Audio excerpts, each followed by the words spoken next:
या remember that कि in today's class अभी अभी जो हम लोग बात करने जा रहे हैं वो क्रिटिसिज्म को लेके बात करेंगे। और मैंने आपसे ये कहा कि आप मैसेज को ड्रॉप कर दीजिए, मैसेज जो है ग्रुप में डाल दीजिएगा ताकि जो और लोग हैं टीजीटी या कोई भी वो ज्वाइन कर सकें।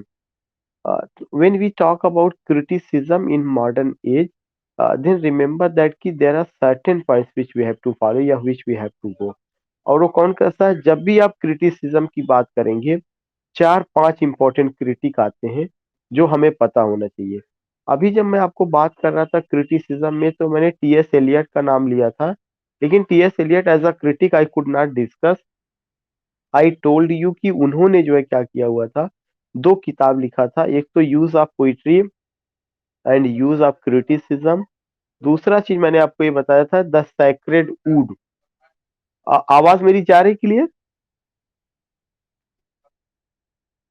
या तो मैंने ये दो किताबें नोट कराई थी, एक किताब मैंने क्या नोट कराया था, द सैक्रेड वुड, और एक मैंने आपको क्या नोट कराया था, use of poetry and use of criticism. These two books and I said कि you have to note down these two books, ये उनका क्रिटिसिज्म का। लेकिन those who are preparing for TGT, PGT और GIC, they should know it very well कि criticism TS Eliot का इतने में ही नहीं खत्म होता, उनमें कुछ और भी चीजें रही हैं। एक चीज उसमें रही कि उन्होंने कुछ क्रिटिकल एसेज लिखे हुए, Eliot has written some critical essays. और एलियट का जो क्रिटिकल एसे है उसमें से एक बहुत इंपॉर्टेंट है, वो क्या है, tradition and the individual talent. You will come to know उनका एक क्रिटिकल एसे है, और वह क्रिटिकल एसे क्या है, tradition and the individual talent. Note down this point, tradition and the individual talent.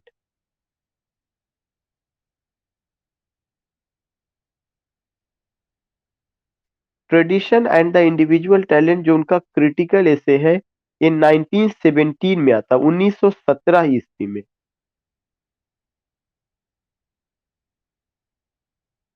इस ऐसे में जो tradition and the individual talent है, इसमें टीएस एलियट ने जो बात किया है किसके बारे में बात किया, इम्पर्सनल थियरी। बस आपको आगे क्या लिखना है, impersonal theory, IMPERSONAL, impersonal theory.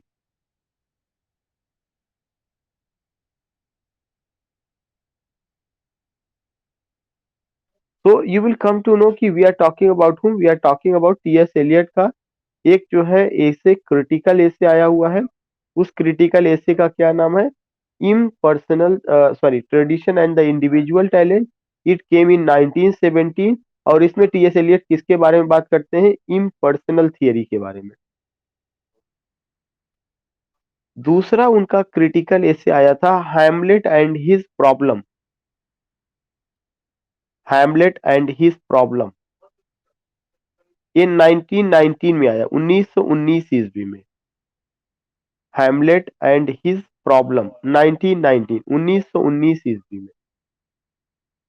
And you will come to know जो हैमलेट एंड हिज प्रॉब्लम जो 1919 ईस्वी में आया हुआ है, इसकी सबसे बड़ी खासियत है कि इसमें टीएस एलियट ने एक नया कॉन्सेप्ट दिया है, वो है ऑब्जेक्टिव को रिलेटिव, दैट इज ऑब्जेक्टिव को रिलेटिव,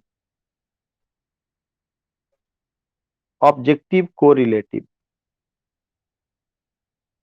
ये सब बहुत इंपॉर्टेंट की थियरी ऑफ इम्पर्सनालिटी किसमें दी गई है, tradition and the individual talent में। कब आई है, 1917 ईस्वी में। दूसरा क्रिटिकल एसे कौन सा रहा है, the second critical essay is Hamlet and his problem. ये कब आया हुआ है, या बता रहे हैं, Hamlet and his problem, Hamlet and his problem में उन्होंने कौन सा कॉन्सेप्ट दिया है, ऑब्जेक्टिव कोरिलेटिव। ऑब्जेक्टिव कोरिलेटिव एक ऐसा जो है उन्होंने क्रिटिसिज्म में बताया कि एक तरह से यह एक ऐसा तरीका है जिससे राइटर अपनी पर्सनालिटी को छुपा लेता है। जो चीजें आप एक्सप्रेस करना चाहते हैं, whatever you want to say, you express it by using proper object. जैसे if I am a poet, I want to say something, so I have to express my views taking some object, that object might be in the form of character, situation, कोई भी ऐसा। लेकिन ऐसा नहीं कि हमें direct अपने आप को अपनी पर्सनालिटी शो करनी है। तो ऑब्जेक्टिव कोरिलेटिव एक ऐसी टेक्निक है जिससे राइटर का या जो है पोएट की पर्सनालिटी जो है छुप जाती है। He hides he conceals his personality, वह उसकी पर्सनालिटी को छुपा लेता है। Instead of showing his personality he put his ideas, he express his ideas with the help of proper object. For example के लिए अगर आप love song of J Alfred Prufrock पढ़ेंगे तो love song of J Alfred Prufrock TS. Eliot का poem है, लेकिन उसमें आप एलियट को डायरेक्ट नहीं पाएंगे, आई या वी नहीं, बल्कि एलियट ने अपनी बातें किसके माध्यम से की है, एक कैरेक्टर को लेकर के। वह कैरेक्टर क्या है, प्रूफराक है। और अगर उनको कोई सिचुएशन दिखाना है तो उन्होंने बहुत सारे ऑब्जेक्ट को, जैसे डिले इन एक्शन दिखाना है तो डिले इन एक्शन को दिखाने के लिए बहुत सारे ऑब्जेक्ट, बहुत सारी इमेजेस लेकर के उन्होंने वो बात रखी है। तो इस टेक्निक को क्या कहा जाता है, ऑब्जेक्टिव को रिलेटिव। उसके अलावा आप ये देखेंगे उनका एक और ऐसे आया हुआ है जिसका नाम है मेटाफिजिकल पोएट्स। मेटाफिजिकल पोएट्स ये 1921 में आती, मेटाफिजिकल पोएट। और मेटाफिजिकल पोएट्स में उन्होंने जो बात किया हुआ है, dissociation of sensibility, you find another critical essay. और जो अनदर क्रिटिकल एसे उसका क्या नाम है, मेटाफिजिकल पोएट। और उसमें जो रहा है वो क्या है, dissociation of sensibility, DISSOCIATION,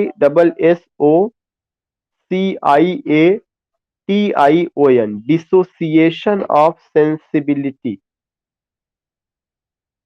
again I would like to tell you, जब आप देखते हैं टी.एस. एलियट को एज अ क्रिटिक लेते हैं तो टी.एस. एलियट के तीन critical essays, tradition and the individual talent 1917 ईस्वी में, जिसमें थियरी ऑफ इम्पर्सनालिटी है। दूसरा क्रिटिकल ऐसे हैमलेट एंड हिज प्रॉब्लम जो 1919 ईस्वी में आया है, जिसमें ऑब्जेक्टिव कोरिलेटिव टेक्निक है। यह एक ऐसी टेक्निक है जिसमें आथर की पर्सनालिटी छुप जाती है और आथर या पोएट जो भी कहना चाहता है, ही expresses his views with the help of proper object. वह ऑब्जेक्ट सिचुएशन भी हो सकता है, इंसिडेंट भी हो सकता है, कैरेक्टर भी हो सकता है। तीसरा उनका मेटाफिजिकल पोएट था जिसमें उन्होंने जो कॉन्सेप्ट दिया, कौन सा कॉन्सेप्ट है, डिसोसिएशन ऑफ सेंसिबिलिटी। और यह कॉन्सेप्ट कब आया है, इट केम इन 1921। मतलब जो आपका ये ऐसे है, ये कब आता है, 1921 में आता है, इट केम इन 1921। और उसका क्या नाम है, dissociation of sensibility. Dissociation of sensibility का मतलब होता है कि separation of thought and emotion. जो थॉट है वो अलग चल रहा है और जो इमोशन है वो अलग चल रही है। Dissociation of sensibility. And dissociation of sensibility produces bad poetry, यह बैड पोइट्री को जन्म देती है। Dissociation of sensibility produces bad poetry.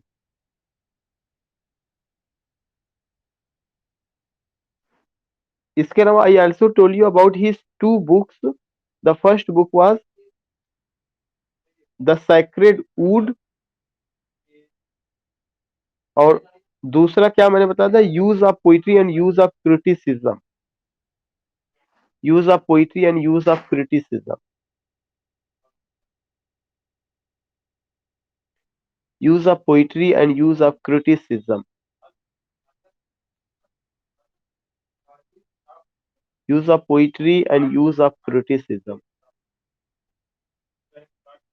So again I want to tell you, what did I tell, I just told you these 3 points: use of poetry, use of criticism, tradition and the individual talent जिसमें theory of impersonality है, Hamlet and his problem जिसमें objective correlative है, metaphysical poets जिसमें dissociation of sensibility है। ये TS. Eliot as a critic हमें सबको ध्यान में रखना चाहिए। द सैक्रेड वुड जो किताब है वो 1920 में आई है। Use of poetry, use of criticism का डेट मैं मिस कर रहा हूँ, जब टी.एस. एलियट पढ़ाए जाएंगे तो चीजें पता चलेगा। एक और जो है राइटर हैं जिनको एज अ क्रिटिक आपको या हम सबको जानना चाहिए, उनका नाम है I.A. Richard. As a critic we must know there is another author, there is another writer Richard, I capital में डॉट, ए कैपिटल में dot, Richard, RICHARDS, Richard, IA Richard. IA Richards का कॉन्सेप्ट ये था कि उन्होंने एक चीज दिया जन्म, जो कि क्या है, प्रैक्टिकल क्रिटिसिज्म। प्रैक्टिकल क्रिटिसिज्म उनकी एक बहुत ही फेमस एक किताब भी है। प्रैक्टिकल क्रिटिसिज्म एक थियरी भी है और उनका एक बहुत फेमस किताब भी है, प्रैक्टिकल क्रिटिसिज्म। एक उनका और किताब है, साइंस एंड पोइट्री करके। प्रैक्टिकल क्रिटिसिज्म, दूसरा science and poetry, science and poetry. Next एक और क्रिटिक है, नेक्स्ट आप उनको समझना, FR Lewis. FR Lewis,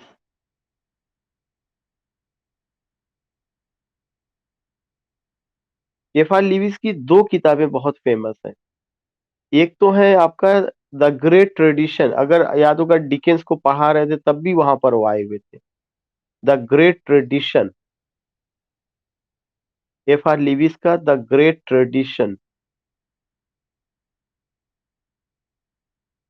the great tradition. दूसरा एक और इम्पोर्टेंट है, new bearings in English poetry. New bearings, BEARINGS, new bearings in English poetry, the great tradition. दूसरा new bearings in English poetry.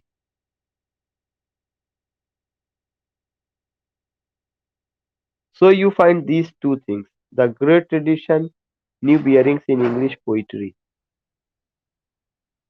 Next,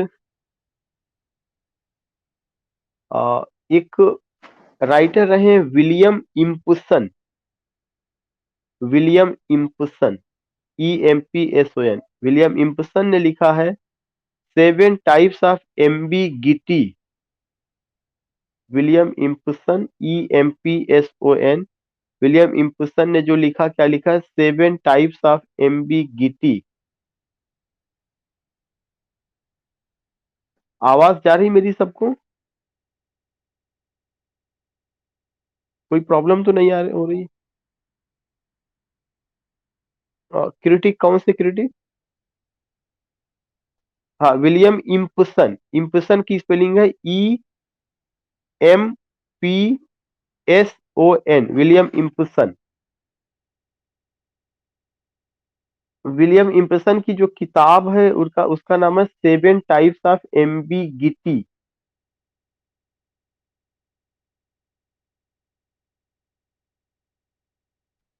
seven types of ambiguity, William Empson, seven types of ambiguity.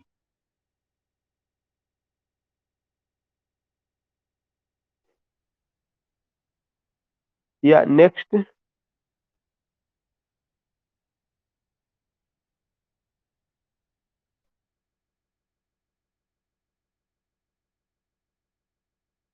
एक और critic रहे हैं जिनका नाम है, जिन्होंने Shakespearean tragedy लिखा था, AC Bradley. A.C. Bradley, BRADLEY, AC Bradley.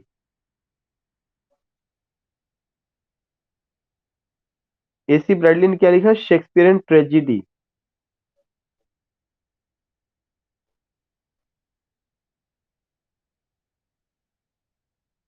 AC Bradley, Shakespearean tragedy. ये किताब 1904 ईस्वी में आई है। ये कई बार पूछा जा चुका है, एक शेक्सपियरियन ट्रेजेडी।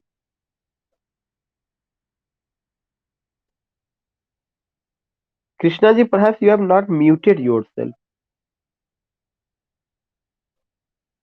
AC ब्रैडली का कौन सी किताब है? Shakespearean tragedy. कब आई है? 1904 में। एक और किताब आई है जो बहुत ज्यादा इंपॉर्टेंट है, PGT में कई बार आ चुका है, the art of criticism. Critic का नाम है हेलेन गार्डनर। पहले आप हेलेन गार्डनर लिखिएगा, Helen Gardner, HELEN, Helen Gardner, GARDNER, Helen Gardner. The art of criticism, Helen Gardner, the art of criticism.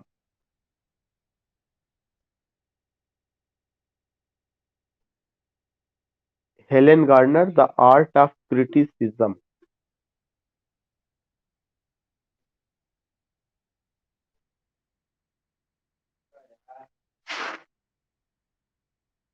So these are the important points which I have discussed with you. एक criticism का हिस्सा था we will meet you in morning, बस इतना, इससे बड़ी class नहीं है। We will meet in morning. तो क्रिटिसिज्म में you have to go with this की I T S Eliot, I A Richard, F R Leavis, William Empson का seven types of ambiguity, Helen Gardner, A C Bradley, most probably, हाँ एक और, एक तो और नाम है थोड़ा सा वो भी, एक Edward Said, Edward Said, Edward Said का Orientalism, Edward Said Orientalism, ORIENTALISM, orientalism.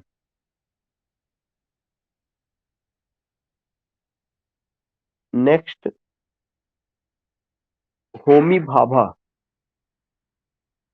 Edward Said Orientalism. Next है होमी भाभा, HOMI, होमी भाभा, BHA, होमी भाभा का nation and narration, nation and narration.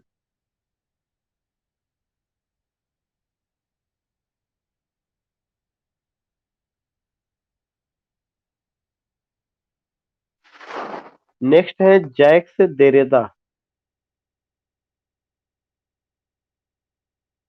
JACQUES, Jacques Derrida, DERRIDA, Jacques Derrida of grammatology, Jacques Derrida of grammatology. OF of grammatology का spelling है GRAMMATOLOGY, of grammatology.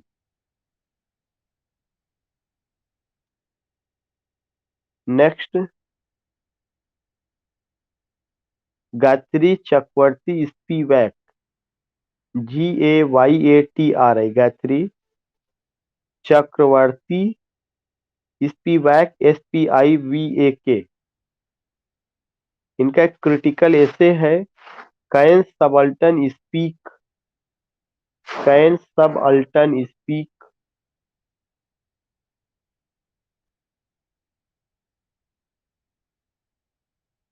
इतने सारे critics आपको ध्यान में रखने, मैं फिर से कुछ का नाम, गायत्री चक्रवर्ती स्पीवाक का कैन सबल्टन स्पीक एक क्रिटिकल ऐसे है। Derrida, Jacques Derrida of grammatology, Edward Said Orientalism, Homi Bhabha nation and narration. एक लास्ट क्रिटिक है फ्रांस फेनन, फ्रांस का FRANT, Frantz Fanon, FANON, Frantz Fanon, FRANTZ, Frantz Fanon, FANON, Frantz Fanon. जो Frantz Fanon है, इनकी किताब का नाम है the wretched of the earth, the wretched, WRETCHED, wretched, WRETCHED, the wretched of the earth, the wretched of the अर्थ।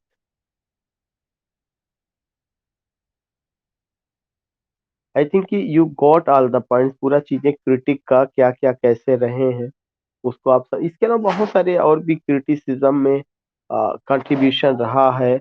ऐसा नहीं था कि उसको कहीं से नजरअंदाज किया जा सकता, no not at all, some great critics, some big critics आप देखेंगे या आप पाएंगे, उस पर भी रहा है। बट वो सब चीजें पोस्ट कोलोनिज्म का हिस्सा है। कुछ का नाम मैं जैसे मैंने बताया भी है आपको, मार्क्सिस्ट क्रिटिक भी रहे हैं, तो उस पे बहुत ज़्यादा आपको ध्यान में नहीं रखने की कोई ऐसी ज़रूरत है।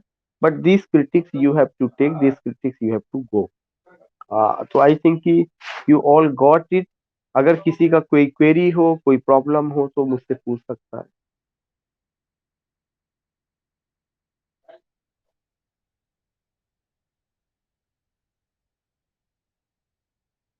हाँ, मैडम मिला नहीं, वो मुझे दोबारा बनाना पड़ेगा।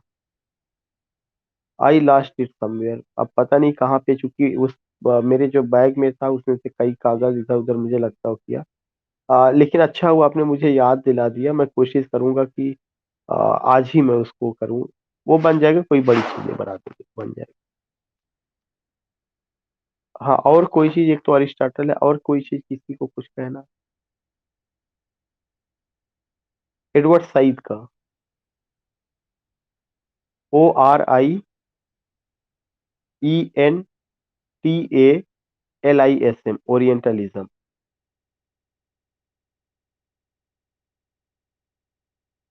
Edward Said, SAYEED। और एडवर्ड साइड का सेट भी हो सकता रहा हो, SAID, बट एक्चुअली साइड जैसा हम लोग लिखते हैं तो उस तरह से, अब मुझे लगता है उनका शायद स्पेलिंग जो है वो सईद का SAID है क्या, एडवर्ड साइड इस तरह से करके। बट वो तो रियल में वही हो। हाँ हाँ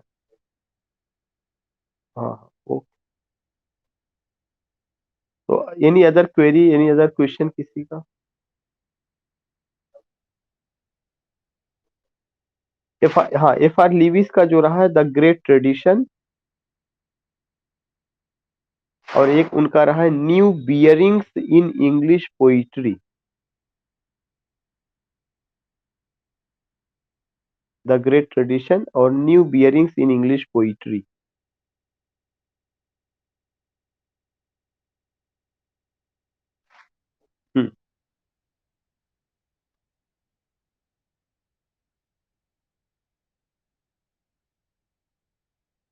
नॉट मेटाफिजिकल पोएट्स, मैंने कहा मेटाफिजिकल पोएट्स एक क्रिटिकल एसे था जिसमें एक कॉन्सेप्ट दिया गया था, डिसोसिएशन ऑफ सेंसिबिलिटी, ये TS एलियट ने दिया था। और इसका मतलब ये है एलियट की नजर में कि अगर इमोशन अलग जाता है, थॉट अलग जाता है, तो वह पोइट्री अच्छी नहीं है। इसीलिए उनका डिसोसिएशन, डिसोसिएट का मतलब होता है अलग अलग। और उसकी अगेंस्ट में एक और थियरी आई थी जिसका मतलब है एसोसिएशन। एसोसिएशन ऑफ सेंसिबिलिटी का मतलब जो मेटाफिजिकल पोएट्स ने फॉलो किया, उसी को हम लोग क्या कहते हैं, यूनिफिकेशन ऑफ सेंसिबिलिटी, उसी को fusion of thought and emotion कहा जाता है। अगर आपको याद होगा जब मैंने मेटाफिजिकल आपको पढ़ाया था। और उसकी वो नजर में, मतलब TS एलियट की नजर में वह पोइट्री अच्छी है जिसमें थॉट और इमोशन दोनों कंबाइंड होते हैं, दोनों में बैलेंस होता है, दोनों दोनों के बारे में बात होती है। ऐसा नहीं थॉट अलग चल रहा है, इमोशन अलग चल रहा है, वह उनकी नजर में बैड पोइट्री है। इसी के लिए उन्होंने कहा कि यह डिसोसिएटेड पोइट्री है। इसीलिए लिखवाएगा कि इट प्रोड्यूसेस बैड पोइट्री। और एलिजाबेथन पोइट्री को उन्होंने बहुत अच्छा नहीं माना, तो उन्होंने कहा था यह bad poetry, it's not a good poetry. क्योंकि वहां पे अलग है, इमोशन अलग दिशा में, थॉट अलग दिशा में, दोनों में फ्यूजन नहीं है। या एनी अदर क्वेरी?